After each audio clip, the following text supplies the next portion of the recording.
শ্রাবণী মেলার সূচনায় মুখ্যমন্ত্রী 13, 14, 15 জুলাই তারকেশ্বরে ধর্মীয় অনুষ্ঠান হবে। 18 জুলাই থেকে শুরু শ্রাবণী মেলা। রাজনীতির কারণে তারকেশ্বরকে অবহেলিত করা হয়েছে, আক্রমণে মুখ্যমন্ত্রী।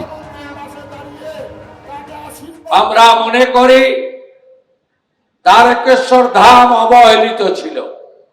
লোক ধর্ম পালন করতে গেলে কোন সরকারের একটা চোখ বন্ধ রাখা উচিত নয়, দুটো চোখ খুলে রাখা উচিত। যেভাবে পুরী ধাম সেজে উঠছে, একইভাবে আগামী দিনে তারকেশ্বর ধাম সেজে উঠবে।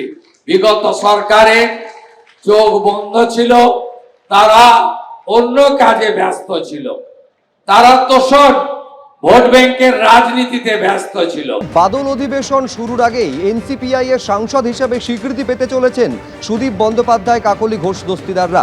এনসিপিআই সূত্রে খবর, লোকসভার দলনেতা হতে চলেছেন সুদীপ বন্দ্যোপাধ্যায়, ডেপুটি লিডার হতে চলেছেন শতাব্দী রায় এবং এনসিপিআই এর মুখ্য সচেতক হচ্ছেন কাকলি ঘোষ দস্তিদার। লোকসভার স্পিকার এবং কেন্দ্রীয় স্বরাষ্ট্রমন্ত্রীর সঙ্গে সাক্ষাৎ, ওম বিড়লা, অমিত শাহর সঙ্গে কথা হয়েছে সুদীপ বন্দ্যোপাধ্যায়ের। 20 জুলাই শুরু হচ্ছে সংসদের বাদল অধিবেশন। গতকাল আমি আর কাকলি ওম বিড়লার সঙ্গে দেখা করেছি। 19 জুলাইয়ের মধ্যে নাম জমার নির্দেশ দিয়েছেন স্পিকার বলে জানিয়েছেন সুদীপ বন্দ্যোপাধ্যায়। স্পিকার আমাদের জন্য ঘর বরাদ্দ করেছেন, আমাদের বসার জন্য আলাদা জায়গা দেওয়া হচ্ছে বলে জানিয়েছেন সুদীপ বন্দ্যোপাধ্যায়। স্পিকারের সঙ্গে সাক্ষাতের আগে অমিত শাহর সঙ্গেও বৈঠক করেন সুদীপ বন্দ্যোপাধ্যায়।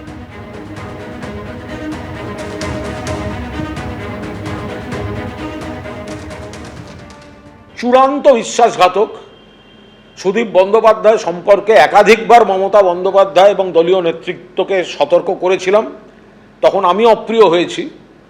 কিন্তু সুদীপ বন্দ্যোপাধ্যায় এবং দলের এই অংশটি যা করছে, এটা চূড়ান্ত বিশ্বাসঘাতকতা।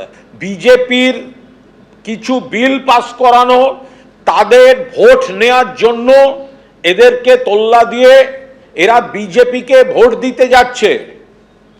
এই বিশ্বাসঘাতকরা বিজেপি বিরোধী ভোটারদের ভোট নিয়ে লোকসভায় গিয়ে এখন বিজেপিকে ভোট দিতে যাচ্ছেন।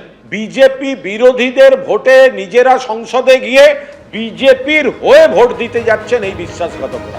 আগাম জামিন চেয়ে হাইকোর্টে দ্বারস্থ হলেন অনুব্রত মণ্ডল।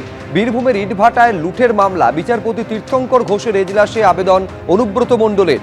বীরভূম জেলা আদালতে ধাক্কা খাওয়ার পর এবার হাইকোর্টে দ্বারস্থ অনুব্রত মণ্ডল। 2021 সালের ঘটনা, যখন বীরভূমে ইটভাটায় হামলা চালানো হয়, 30 লক্ষ টাকা ইট লুট করা হয়েছিল বলে অভিযোগ অনুব্রত মণ্ডলের বিরুদ্ধে। এবিপি আনন্দ, এগিয়ে থাকে, এগিয়ে রাখে।